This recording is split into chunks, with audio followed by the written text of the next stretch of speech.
तो कैसे आप सभी आशा करते हैं अच्छे होंगे, अपनी तैयारी को दिन प्रतिदिन बेहतर और मजबूत बना रहे होंगे। आप सबको पता है कि हिंदी साहित्य से संबंधित हो या प्रमुख कवि एवं उनकी रचनाओं से संबंधित हो, प्रश्न किसी न किसी एग्जाम में या कोई सभी कम्पिटिटिव एग्जाम हो, प्रश्न आते ही आते हैं। तो चलिए उसी से संबंधित कुछ प्रश्न जो प्रमुख कवि एवं उनकी रचनाओं से संबंधित है हम आपके लिए लेकर आए हैं, जो आपकी परीक्षा के लिए बेहद ही महत्वपूर्ण साबित हो सकते हैं। इससे पहले अगर आप चैनल पर नए हैं तो चैनल को सब्सक्राइब करके बेल आइकन को प्रेस कर लीजिएगा, वीडियो को लाइक करके और अपने दोस्तों तक शेयर करने का काम आप करेंगे। तो चलिए पहला सवाल आपकी स्क्रीन पर पढ़ते हैं। कह रहा है हिंदी के सर्वप्रथम प्रकाशित पत्र का क्या नाम था। कह रहा है हिंदी के सर्वप्रथम प्रकाशित पत्र का नाम क्या है। आपको पता होना चाहिए कि इसका नाम था उदंड मार्तंड। उदंड मार्तंड इसका नाम था। इसका संपादन हुआ था कोलकाता में। संपादक थे जुगल किशोर शुक्ल। इसके संपादक कौन थे? जुगल किशोर शुक्ल इसके संपादक थे।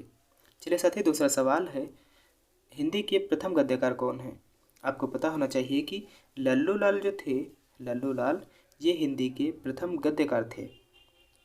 हिंदी के प्रथम राष्ट्र कवि की बात करें तो मैथिली शरण गुप्त जो हैं ये प्रथम राष्ट्र कवि थे। हिंदी के प्रथम गद्यकार की बात करें तो लल्लू लाल अभी बताया, और हिंदी का प्रथम कवि जो थे वो थे सरहपा। और आधुनिक हिंदी के जनक की बात करें तो भारतेंदु हरिश्चंद्र को आधुनिक हिंदी का जनक माना जाता है साथी। चलिए अगला प्रश्न है आपके सामने, हिंदी साहित्य के आरंभिक काल को आचार्य रामचंद्र शुक्ल ने क्या कहा है। आपको बता दें हिंदी साहित्य के आरंभिक काल को, किसको? आरंभिक काल को आचार्य रामचंद्र शुक्ल ने कहा है वीरगाथा काल। क्या कहा है? तो वीरगाथा काल। इसे ही चारण काल कहा है जॉर्ज ग्रियर्सन ने। इसे ही प्रारंभिक काल कहा है मिश्र बंधुओं ने। और बीज वपन काल कहा है आचार्य महावीर प्रसाद द्विवेदी ने। और वीर गाथा काल कहा है आचार्य रामचंद्र शुक्ल ने। और सिद्ध सामंत काल कहा है पंडित राहुल शंकरत्यायन ने। चलिए साथी अगला प्रश्न है आपके सामने, हिंदी भाषा किस लिपि में लिखी जाती है। आपको पता होना चाहिए हिंदी भाषा जो है वह लिखी जाती है देवनागरी लिपि में। किस लिपि में लिखी जाती है? तो देवनागरी लिपि में लिखी जाती है। अगली कुछ भाषाएं हैं और उनकी लिपियां हैं, देख लेते हैं उनको भी। पंजाबी भाषा जो होती है यह गुरुमुखी लिपि में लिखी जाती है। सौराष्ट्र जो भाषा होती है वह सौराष्ट्री लिपि में लिखी जाती है। उर्दू जो भाषा होती है ये फारसी लिपि में लिखी जाती है। और अंग्रेजी जो होती है वह रोमन भाषा में लिखी जाती है। हिंदी जो होती है वह देवनागरी भाषा में, और नेपाली भी देवनागरी भाषा में ही लिखी जाती है। चलिए साथी अगला प्रश्न है, देवनागरी लिपि का विकास क्रम क्या है। देवनागरी लिपि का विकास क्रम क्या है। देवनागरी लिपि का विकास क्रम की बात करें तो इसका विकास क्रम था सबसे पहले प्राचीन काल में जहाँ ब्राह्मी लिपि के रूप में थी।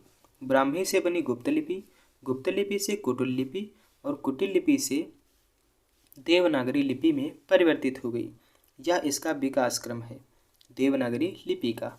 और देवनागरी लिपि में कौन सी भाषा लिखी जाती है? तो हिंदी लिखी जाती है। और कौन सी भाषा लिखी जाती है आप हमें कमेंट में बताएं। ठीक है, चलिए साथी अगला प्रश्न है, चिंतामणि के रचयिता कौन है। चिंतामणि के रचयिता की बात करें तो रामचंद्र शुक्ल ने चिंतामणि लिखा है। वीरगाथा काल के कवि हैं आचार्य रामचंद्र शुक्ल। हिंदी साहित्य के रचयिता भी रामचंद्र शुक्ल हैं। महावीर प्रसाद द्विवेदी के नाम पर ही द्विवेदी युग का नाम रखा गया है। महावीर प्रसाद द्विवेदी के नाम पर ही द्विवेदी युग नाम रखा गया है इस युग का। जयशंकर प्रसाद को छायावाद के प्रवर्तक के रूप में जाना जाता है। किसे? जयशंकर प्रसाद को। इसका सही जवाब हो जाएगा रामचंद्र शुक्ल, चिंतामणि के रचयिता। अगला प्रश्न है, जब जब होए धर्म की हानि, बाढ़े असुर अधम अभिमानी। प्रस्तुत पंक्ति के रचनाकार कौन है। साथ ही इसके रचनाकार हो जाते हैं option number B Tulsidas. Tulsidas ji की अन्य रचनाओं की बात करें तो गीतावली, दोहावली, बरबे रामायण ये इनकी अन्य रचनाएं हो जाती हैं। इसलिए इसका सही जवाब हो जाएगा ऑप्शन नंबर बी तुलसीदास। अगला प्रश्न है साथी, इंदु पत्रिका के संपादक का क्या नाम है। इंदु पत्रिका के संपादक का नाम क्या है। आपको बता दें इंदु पत्रिका का संपादन अंबिका प्रसाद गुप्त और जयशंकर प्रसाद दोनों लोगों ने किया था। ठीक है, दोनों लोगों ने किया था, इसलिए दोनों का नाम याद रखना है साथी। अगला प्रश्न है, अधिकतर भारतीय भाषाओं की लिपियों का विकास क्रम किस प्राचीन लिपि से हुआ है। अभी भी बताया था तक कि जो देवनागरी लिपि में है, दो देवनागरी लिपि पे है, अब वह सबसे पहले काल में ब्राह्मी लिपि के रूप में थी।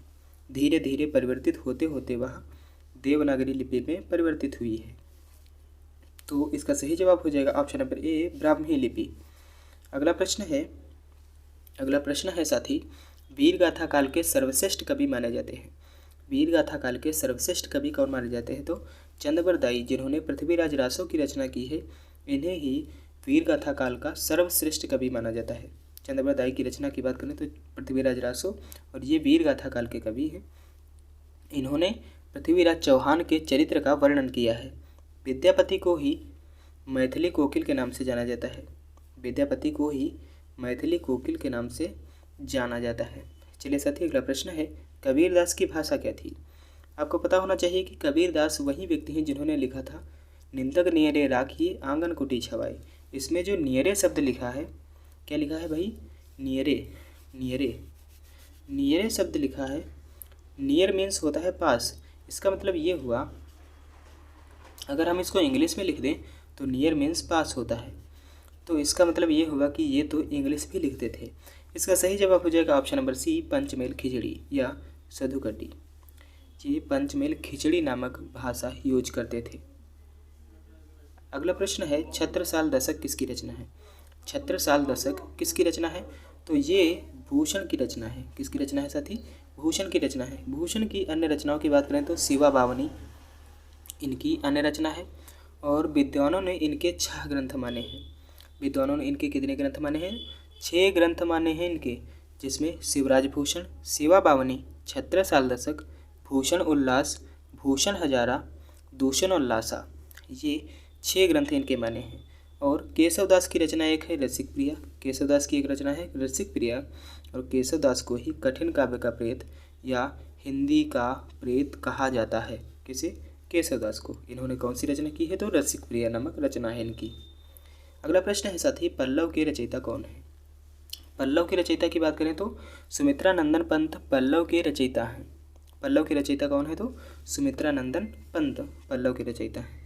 सुमित्रा नंदन पंत की अन्य रचनाओं की बात करें तो चिदंबरा, पल्लव, कला और बूढ़ा चांद, लोकायतन, चिदंबरा, सत्यकाम इनकी अन्य रचनाएं हैं। और इन्हें प्रकृति का सुकुमार कवि भी कहा जाता है। प्रकृति का सुकुमार कवि भी कहा जाता है। अगला प्रश्न है, छायावाद के प्रवर्तक का नाम क्या है? सबसे पहले प्रश्न में आपको बताया था कि छायावाद के प्रवर्तक जो हैं जयशंकर प्रसाद हैं। छायावाद के प्रवर्तक जो हैं जयशंकर प्रसाद हैं। और छायावाद के 4 मुख्य कवि यानी 4 स्तंभ भी इनको कहा जाता है। महादेवी वर्मा, जयशंकर प्रसाद, सूर्यकांत त्रिपाठी निराला और राम कुमार वर्मा, ये छायावाद युग के 4 स्तंभ हैं। चलिए अगला प्रश्न है, प्रगतिवाद उपयोगितावाद का दूसरा नाम है। प्रगतिवाद उपयोगितावाद का दूसरा नाम है। यह कथन किसका है? यह कथन था नंद दुलारे वाजपेयी। नंद दुलारे वाजपेयी, एन.डी. वाजपेयी का यह कथन था। चलिए अगला प्रश्न है, प्रेमचंद के अधूरे उपन्यास का क्या नाम है? प्रेमचंद का जो अधूरा उपन्यास था उसका नाम है मंगलसूत्र। मंगलसूत्र ही प्रेमचंद का अधूरा उपन्यास था। प्रेमचंद का प्रथम उपन्यास था सेवा सदन। प्रेमचंद का प्रथम उपन्यास था सेवा सदन, और अधूरा उपन्यास कौन था? मंगलसूत्र। और अंग्रेजों के द्वारा एक इनका सोजे वतन उपन्यास था जो जब्त कर दिया गया था, वह था सोजे वतन। अगला प्रश्न है साथी, रामधारी सिंह दिनकर को किस कृति पर भारतीय ज्ञानपीठ पुरस्कार प्राप्त हुआ था? आपको बता दें साथी, इनकी एक कृति थी उर्वशी, जिसके लिए इन्हें ज्ञानपीठ पुरस्कार मिला था। रश्मि रथी इनकी ही रचना है, परशुराम की प्रतिष्ठा इनकी ही रचना है, और कुरुक्षेत्र इनकी ही रचना है। और ज्ञानपीठ पुरस्कार किसके लिए मिला था? तो उर्वशी के लिए मिला था। अब है सुमित्रा नंदन पंत को चिदंबरा के लिए और महादेवी वर्मा को यामाकृति के लिए ज्ञानपीठ पुरस्कार दिया गया था। चलिए साथी अगला प्रश्न है, हिंदी साहित्य के इतिहास के सर्वप्रथम लेखक का नाम क्या है? हिंदी साहित्य के इतिहास के सर्वप्रथम लेखक की बात करें तो सबसे पहले इसका हिंदी साहित्य का इतिहास लिखा है रामचंद्र शुक्ल ने। आचार्य रामचंद्र शुक्ल ने सबसे पहले इसका इतिहास लिखा है। हिंदी भाषा का इतिहास की बात करें, फ्रेंच भाषा में किसने लिखा है, तो गार्सा द तौसी ने लिखा है। इन्होंने फ्रेंच भाषा में इस्तवार द लिटरेट्यूर एंदुई ए हिंदुस्तानी में हिंदी साहित्य का प्रथम इतिहास नामक ग्रंथ लिखा है। यह ग्रंथ 1839 में प्रकाशित हुआ था। आचार्य रामचंद्र शुक्ल की बात करें तो इनके द्वारा लिखे गए ग्रंथ हिंदी साहित्य के इतिहास में हिंदी साहित्य का इतिहास है, जिसका प्रकाशन 1929 में हुआ था, 1929 में हुआ था। ठीक है साथी, शिव सिंह सेंगर द्वारा लिखा गया एक हिंदी साहित्य का नाम, हिंदी साहित्य का इतिहास, जिसे शिव सिंह सरोज है, जिसे शिव सिंह सरोज के नाम से जाना जाता है, इसका प्रकाशन 1883 में हुआ था, 1883 में हुआ था। चलिए साथी, अगला प्रश्न है, पद्मावत किसकी रचना है। आपको पता होना चाहिए कि पद्मावत मलिक मोहम्मद जायसी की रचना है, जिसमें पद्मावती की कहानी है, जिसमें पद्मावती की कहानी है। और मलिक मोहम्मद जायसी, इनकी रचनाओं की बात करें तो पद्मावत, अखरावट, आखिरी कलाम इनकी रचनाएं हैं। पद्मावत इसको जायसी के द्वारा अवधी भाषा में लिखा गया है। किस भाषा में है पद्मावत? अवधी भाषा में है। केशवदास की और तुलसीदास की रामचरितमानस, केशवदास की रसिक प्रिया, नाभादास की, आप बताएंगे कमेंट बॉक्स में। कोई एक रचना बताएंगे नाभादास की कमेंट में। चलिए साथी, अगला प्रश्न है, बैताल पचीसी के रचनाकार कौन है। बैताल पचीसी के रचनाकार कौन है? तो बैताल पचीसी के रचनाकार हो जाते हैं सुरती मिश्र। ठीक है साथी। और प्रेम पचीसी के रचनाकार प्रेमचंद हैं। बैताल पचीसी के सुरती मिश्र, प्रेम पचीसी के रचनाकार प्रेमचंद। आपका सही जवाब हो जाएगा ऑप्शन नंबर डी, सुरती मिश्र। चलिए साथी, अगला प्रश्न है, तरन तनुजा तट तमाल तरवर बहुछाए, प्रस्तुत पंक्ति के रचयिता कौन है। आपको बता दें साथी कि इस पंक्ति को लिखा है भारतेंदु हरिश्चंद्र ने। इस पंक्ति को भारतेंदु हरिश्चंद्र ने लिखा है। इस पंक्ति में अनुप्रास अलंकार है। इस पंक्ति में अनुप्रास अलंकार है, क्योंकि ता वर्ण की आवृत्ति हो रही है। आधुनिक हिंदी के जनक की बात करें तो भारतेंदु हरिश्चंद्र आधुनिक हिंदी के जनक हैं। हिंदी साहित्य की आत्मा माखनलाल चतुर्वेदी को कहा जाता है और हिंदी के राष्ट्र कवि रामधारी सिंह दिनकर को कहा जाता है। अगला प्रश्न है, भारत भारती काव्य के रचनाकार कौन है। भारत भारती लिखा है मैथिली शरण गुप्त ने। भारत भारती किसने लिखा है? तो मैथिली शरण गुप्त ने इसको लिखा है। मैथिली शरण गुप्त की अन्य रचनाओं की बात करें तो जयद्रथ वध, यशोधरा, भारत भारती, ये 3 रचनाएं इनकी हैं। चलिए साथी, अगला प्रश्न है, दोहा कोश के रचनाकार कौन है। दोहा कोश के रचनाकार हैं सरहपा। इन्हें हिंदी का प्रथम कवि भी कहा जाता है और हिंदी के प्रथम आदि कवि की बात करें तो स्वयंभू। कौन है? स्वयंभू हिंदी के आदि कवि हैं। प्रेम सागर के रचनाकार कौन है? तो प्रेम सागर के रचनाकार हैं लल्लू लाल। कौन है? प्रेम सागर के रचनाकार हैं और इन्हें हिंदी का प्रथम गद्यकार भी कहा जाता है। पहला प्रश्न था। चलिए साथी, अगला प्रश्न है, पंच परमेश्वर कहानी के लेखक कौन है।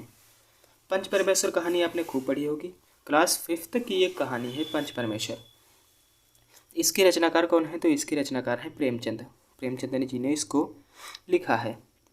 प्रेमचंद की अन्य रचनाओं की बात करें तो ईदगाह, कफन, पंच परमेश्वर, सेवा सदन, गबन और गोदान इनकी प्रमुख रचनाएं हैं। चलिए साथी, अगला प्रश्न है, जन्मेजय का नाग यज्ञ किसकी कृति है। जन्मेजय का नाग यज्ञ जो है ये जयशंकर प्रसाद की कृति है। और जयशंकर प्रसाद की अन्य कृतियों की बात करें तो झरना, कंकाल, इरावती, स्कंदगुप्त, कामायनी और चंद्रगुप्त इनकी ही रचनाएं हैं। इसका सही जवाब हो जाएगा option number B, Jaishankar Prasad. अगला प्रश्न है, तोड़ती पत्थर इस कविता के कवि कौन है। आपको बता दें साथी, इस कविता के कवि हैं सूर्यकांत त्रिपाठी निराला तोड़ती पत्थर कविता के कवि हैं। चलिए साथी, अगला प्रश्न है, हार की जीत कहानी के रचनाकार कौन है। हार की जीत इस कहानी के रचनाकार कौन है? तो इसके रचनाकार हो जाते हैं सुदर्शन। इसके रचनाकार कौन हो जाते हैं? तो सुदर्शन इसके रचनाकार हो जाते हैं। चलिए साथी, अगला प्रश्न है, रानी केतकी की कहानी इसके रचयिता कौन है। इसके रचयिता हो जाते हैं इंशा अल्लाह खान। कौन हो जाते हैं? तो इंशा अल्लाह खान इसके रचयिता हो जाते हैं। चलिए साथी, अगला प्रश्न है शिव शंभू के चिट्ठे। शिव शंभू के चिट्ठे, इसके रचनाकार कौन है? इसके रचनाकार हो जाते हैं बाल मुकुंद गुप्त। कौन हो जाते हैं? तो बाल मुकुंद गुप्त इसके रचनाकार हो जाते हैं। चलिए साथी, अगला प्रश्न है रसिक प्रिया के रचनाकार कौन है? रसिक प्रिया के रचयिता कौन है? रसिक प्रिया के रचनाकार कौन है? आपको बता दें कि साथी इसके रचनाकार हैं केशवदास। इसके रचनाकार हैं केशवदास। केशवदास की अन्य रचनाओं की बात करें तो कवि प्रिया, रतन बावनी इसके यानी इनकी अन्य रचनाएं हैं। चलिए साथी, अगला प्रश्न है रामचरितमानस की भाषा क्या है? आपको पता होना चाहिए कि रामचरितमानस जिसे किसने लिखा था? तुलसीदास ने लिखा था। उसकी भाषा क्या है? उसकी भाषा थी अवधी। कौन सी भाषा थी? अवधी भाषा थी। अवधी भाषा में रचित है रामचरितमानस।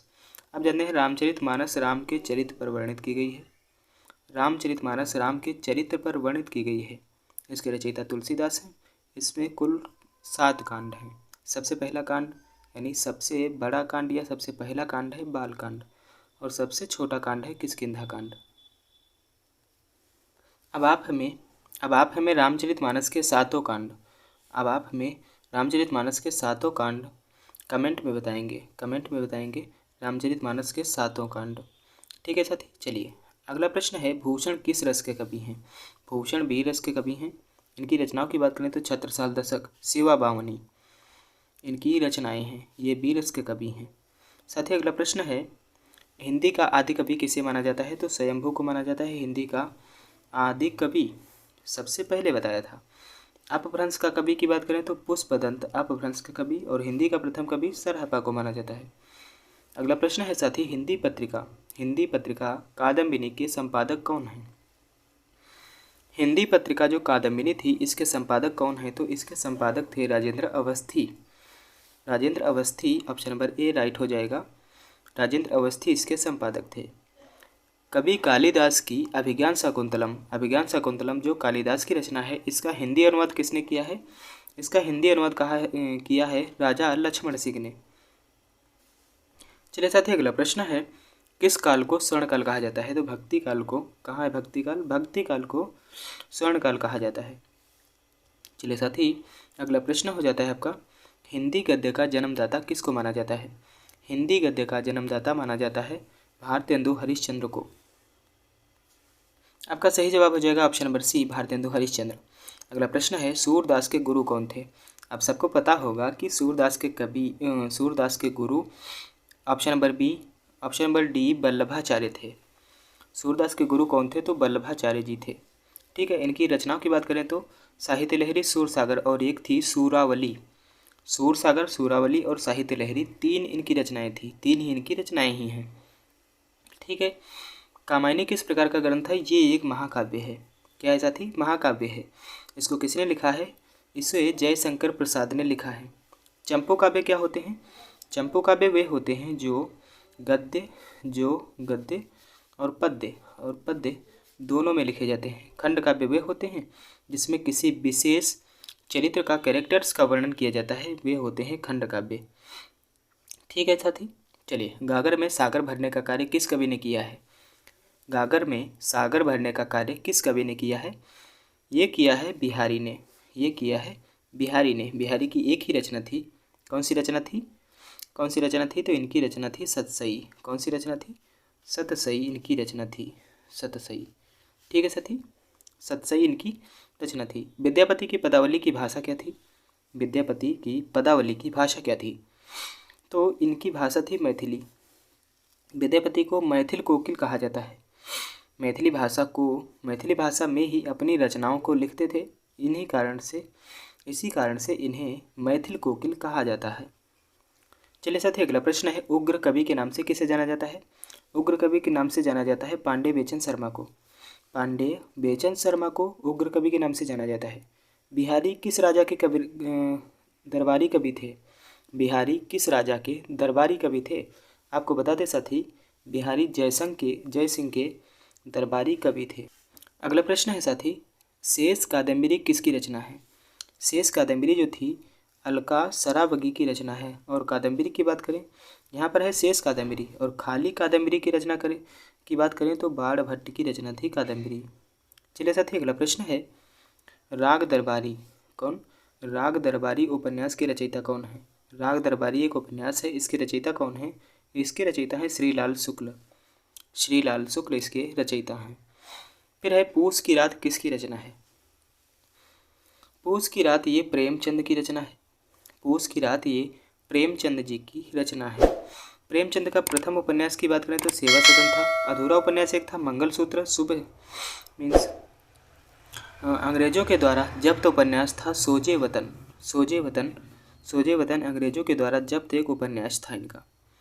ध्रुव स्वामिनी नाटक के रचयिता कौन है? तो ध्रुव स्वामिनी जो नाटक है इसके रचयिता हैं जयशंकर प्रसाद। और जयशंकर प्रसाद के अन्य नाटक कौन कौन से हैं, कमेंट में बताना। अगला प्रश्न है साथी, आत्मनिर्भरता निबंध के रचनाकार कौन है? आत्मनिर्भरता निबंध के रचनाकार कौन है? तो इसके हो जाते हैं बाल कृष्ण भट्ट। अगला प्रश्न है, गंगा छवि वर्णन कविता के रचनाकार कौन है? ये गंगा छवि वर्णन कविता है, इसके रचनाकार की बात करें तो इसके रचनाकार हो जाते हैं भारतेंदु हरिश्चंद्र इसके रचनाकार हो जाते हैं। चलिए साथी अगला प्रश्न है, ज्ञान मार्गी शाखा के कवियों को किस नाम से पुकारा जाता है? ज्ञान मार्गी शाखा के कवि थे, इन्हें किस नाम से पुकारा जाता था? संत कवि के नाम से पुकारा जाता है। जैसे कौन से थे? जैसे किसको ले लिया जाए? जैसे कबीरदास ये ज्ञान मार्गी शाखा के कवि थे। चलिए, अपभ्रंश का वाल्मीकि किसे कहा जाता है? तो अपभ्रंश का वाल्मीकि कहा जाता है स्वयंभू को अपभ्रंश का वाल्मीकि कहा जाता है। चंद बरदाई किसके दरबारी कवि थे? चंद बरदाई कवि थे पृथ्वीराज चौहान के दरबारी कवि थे। चलिए साथी अगला प्रश्न है, रीतिकाल का वह कौन सा कवि है जो अपनी मात्र एक कृति से हिंदी साहित्य में अमर हो गया था? आपको बता दें साथी कि वह थे बिहारी की एक ही रचना थी, उसका नाम था सतसई इनकी एक रचना थी, इसी एक ही रचना से ये प्रसिद्ध हो गए थे। चलिए साथी अगला प्रश्न है, कठिन काव्य का प्रेत किस कवि को कहा जाता है? तो ये केशवदास जी को कहा जाता है। कठिन काव्य का प्रेत। प्रकृति के सुकुमार कवि किसे कहा जाता है? तो ये कहा जाता है सुमित्रा नंदन पंत को कहा जाता है प्रकृति के सुकुमार कवि। चलिए साथी अगला प्रश्न है, एक भारतीय आत्मा किसे कहा जाता है? एक भारतीय आत्मा किसे कहा जाता है? ये कहा जाता है सुमित्रा नंदन पंत को एक भारतीय आत्मा कहा जाता है। फिर है, हिंदी का कलाधर किसे कहा जाता है? तो जयशंकर प्रसाद को हिंदी का कलाधर कहा जाता है। कथा सम्राट किसे कहा जाता है? ये कहा जाता है प्रेमचंद को ही उपन्यासों का प्रणेता भी कहा जाता है। त्यागपत्र उपन्यास किसकी रचना है? तो त्यागपत्र उपन्यास ये जैनेन्द्र कुमार की रचना है। अगला प्रश्न है, मजदूरी और प्रेम निबंध के रचनाकार कौन है? मजदूरी और प्रेम के रचनाकार की बात करें तो सरदार पूर्ण सिंह इस रचना के रचनाकार हैं। चलिए साथी अगला प्रश्न है, हिंदी की पहली कहानी लेखिका का नाम क्या है? बंग महिला जो थी ये हिंदी की पहली कहानी लेखिका थी। अगला प्रश्न है, खड़ी बोली के सर्वप्रथम लोकप्रिय कवि कौन माने जाते हैं? ये माने जाते हैं अयोध्या सिंह उपाध्याय, इन्हें हरिऔध के नाम से भी जाना जाता है। ये खड़ी बोली के सर्वप्रथम लोकप्रिय कवि माने जाते हैं। खड़ी बोली का प्रथम महाकाव्य कौन सा है? तो प्रिय प्रवास खड़ी बोली का प्रथम महाकाव्य है। अगला प्रश्न है, निम्नलिखित में से किसे साहित्य अकादमी पुरस्कार मिला है? नामवर सिंह जो हैं इन्हें साहित्य अकादमी पुरस्कार मिला है। अगला प्रश्न है, संसद से सड़क तक इस काव्य के रचनाकार कौन हैं? इसके रचनाकार हैं श्रीकांत वर्मा इसके रचनाकार हैं। अगला प्रश्न है, हिंदी साहित्य में प्रयोगवाद के प्रवर्तक का नाम क्या है? उनका नाम है अज्ञेय, इन्हें सच्चिदानंद हीरानंद वात्स्यायन अज्ञेय भी कहा जाता है। ये प्रयोगवाद के प्रवर्तक हैं। प्रयोगवाद को आधुनिक काल भी कहा जाता है या इसे नवयुग के नाम से भी जाना जाता है। चलिए साथी सेशन यहीं पर ख़त्म करते हैं, और क्लास अच्छी लगी हो तो लाइक करना और सब्सक्राइब करके जाना, बेल आइकन को प्रेस कर देना ताकि जो भी नई वीडियो आए आपको इसका नोटिफिकेशन मिल सके, और ख़ास करके अपने दोस्तों तक शेयर करना। चलिए साथी, अपना ध्यान रखें। जय हिंद।